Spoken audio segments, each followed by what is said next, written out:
All right. Pardon me. I wanted to do a video, kind of a first video introduction to the Anna Karenina discussion we're going to have in December. And so, since some of you are starting to read a little early, I wanted to give you some notes that I wrote here. Kind of errors to avoid if you're reading it for the first time. If you've already read it before, these still are a good guideline on how to avoid some errors in reading the book. So, for those of you who don't know what I'm talking about, I've got a Russian literature book club on Third Scribe.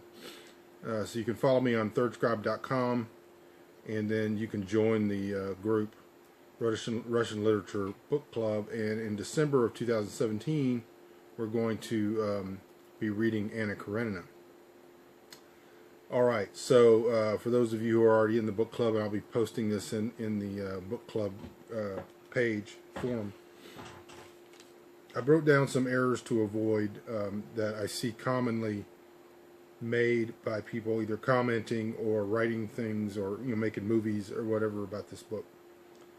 So the first, of course, is the biggest one, since the book is entitled Anna Karenina, and most of the people who are evaluating it are Western romance-minded, and by romance I mean that they've been highly influenced by the Romantic period and Italian and French concepts of tragedy and romance and those type of things.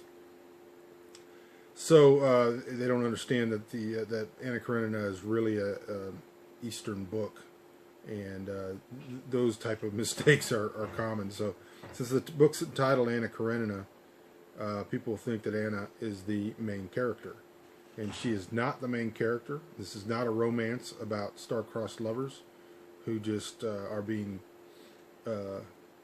kept down by the society. This is not a story of a woman unfairly treated by the patriarchy. This is a cautionary tale, and Anna's name is the title of the book because she is the thing you're supposed to learn from. She is the person you're supposed to learn from what not to do. Tolstoy was always terrified that this book would be mistaken, and that people might think he was glorifying Anna when in fact he was trying to offer her up as a cautionary tale. So since this is widely considered the greatest novel ever written, even by Tolstoy himself, who believed that War and Peace wasn't a novel, so it couldn't be considered in that category. We'll talk more about that later, but it is widely considered the greatest novel ever written. I think the biggest misconception for most people who talk about it or write about it, who do blurbs for movies about it, is they focus on the so-called romantic story of Anna Karenina, when in fact she is not at all the center point or the focus or foundation of the book. Number two, do not make the mistake of trying to evaluate the 1870s in Russia by modern standards. And this is a huge mistake people make when they try to read and study and understand history or literature, especially when they intersect like they do in this book. These were not a people who had experienced modern Western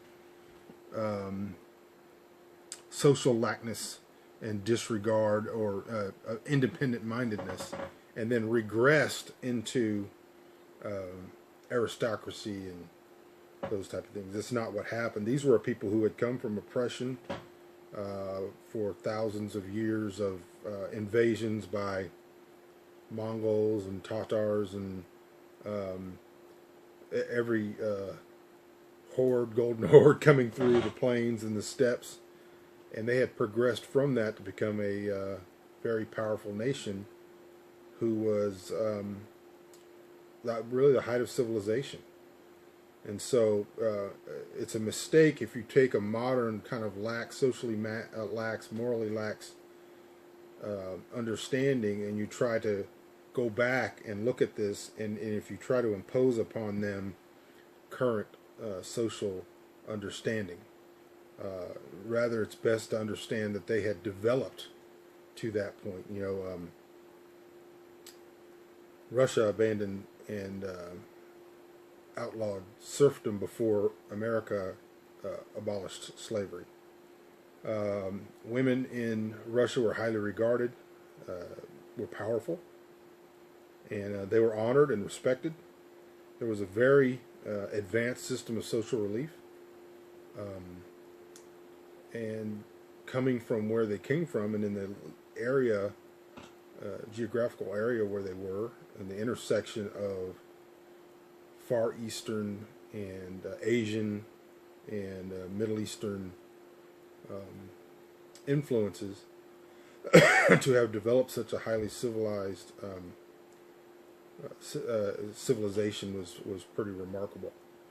And so we need to see it that way and not try to go back and go, they didn't have feminism or something like that. It's just a mistake, and you'll misunderstand people's motives, and you'll misunderstand the functioning of the story.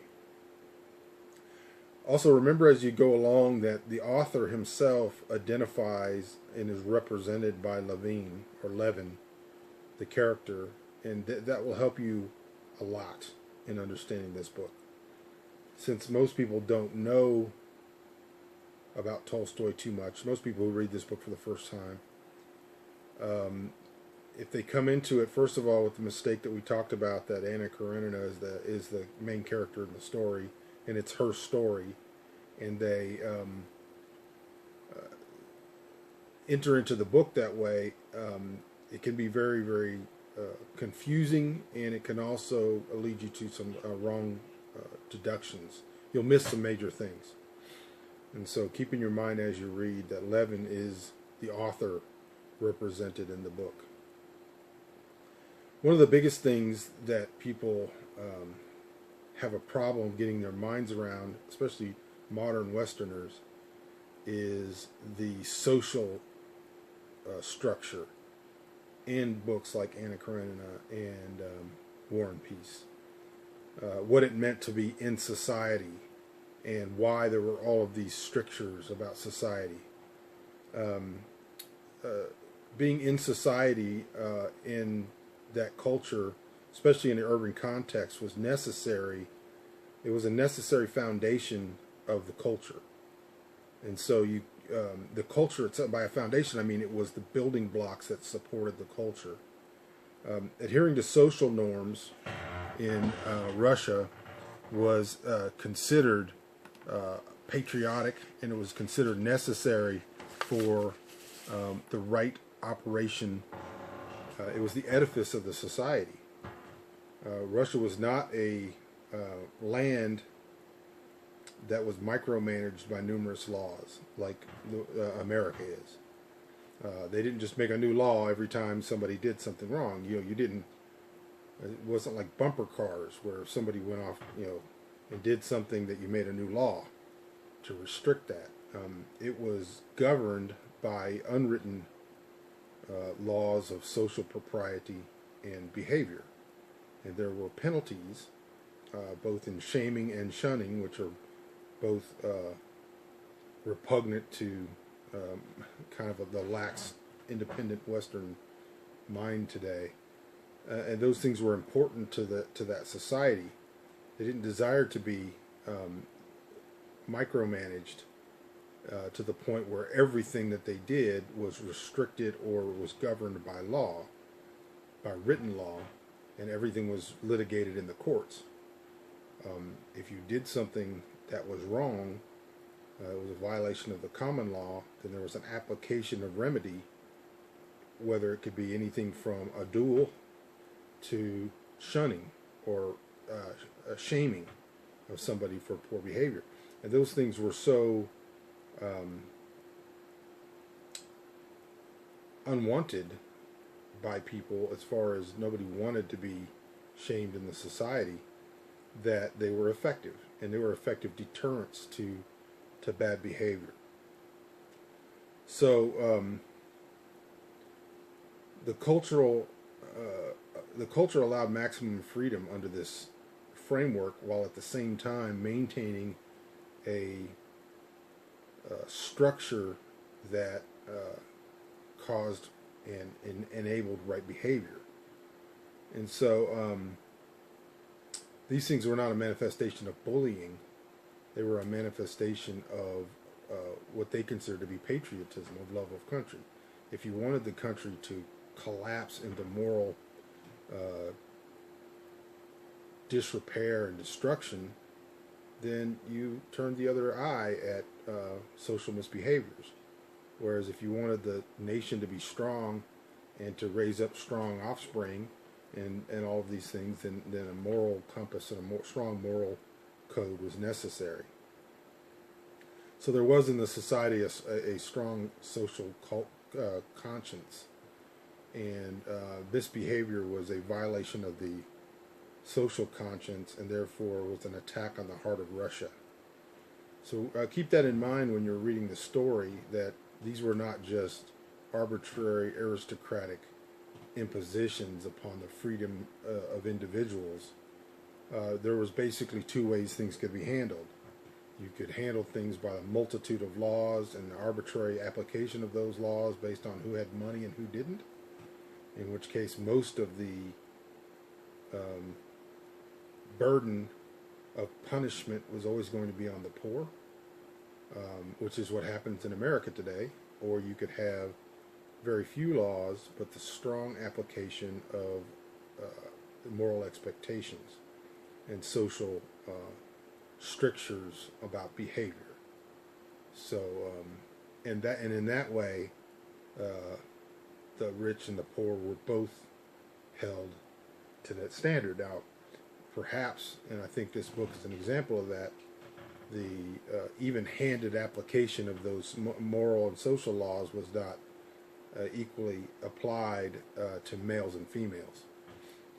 Women certainly were more was expected of them morally, because in that culture, the woman was the guiding hand for the raising of the next generation, and therefore there was a kind of an uneven or unfair application of social strictures and those type of things. The point is, though, that this is not to be looked at as, they understood American ways of doing things and chose to go to a very strict aristocratic moral structure, but they had developed to that point from a very long period of warfare and poverty and barbarism and being under the thumb of tyrants and despots. And so kind of keep that in mind. I would add that since this is Tolstoy, you can expect a strong moral, rural, agrarian, anarchist, Christian bias. That is who Tolstoy was, and that's going to be manifest in the book. But it helps you to understand that because you can take note of how Levin, who is the Tolstoyan character in the book, behaves in different places. How is he, when he's in the city, he's confused, he's embarrassed, he's angry, he's just look at and read about how he acts and feels when he's in the city compared to how he acts and feels when he is in the country. And a lot of that will help you understand because of who Tolstoy is. Now, Tolstoy considered, and I mentioned this earlier, considered Anna Karenina to be his first real novel. War and Peace, he determined not to be a novel, and what we could call that book would be very difficult. We would have to come up with a new term, really. It's kind of a historical, philosophical, fictional examination. And they are completely different books, and they have completely different styles. Anna Karenina is very narrow as far as its focus. It's linear. It's like looking down a long, regal hallway. And all of your characters are within that hallway. So you have a fewer number of characters. There are fewer interrelations between the characters. You have a more focused linear storyline, and it's philosophic in its look at social behavior and things like agrarianism and urbanism and all those things. So I look at Anna Karenina like you're looking down a long, regal, maybe a museum hallway. War and Peace is very broad. It pans out very, very quickly. It's like kind of being sucked out of your head and being raised above the story. There are hundreds and hundreds of characters.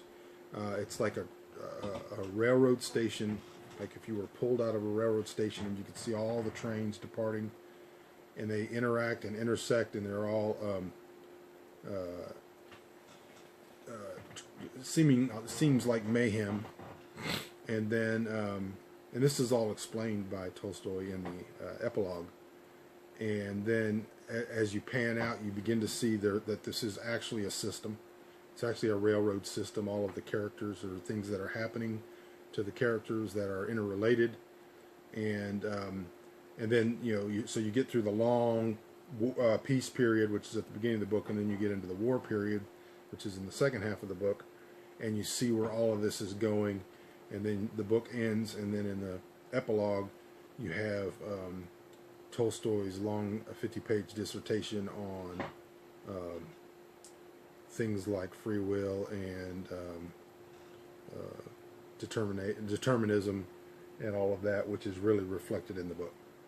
So they're two very, very different books, and Anna Karenina is always, to me, a good first Tolstoyan novel.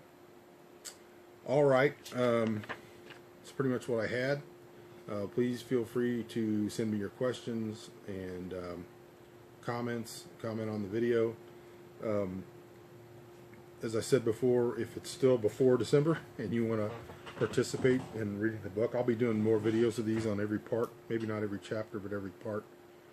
And you can join that. Go to thirdscribe.com, or you can go to michaelbunker.com.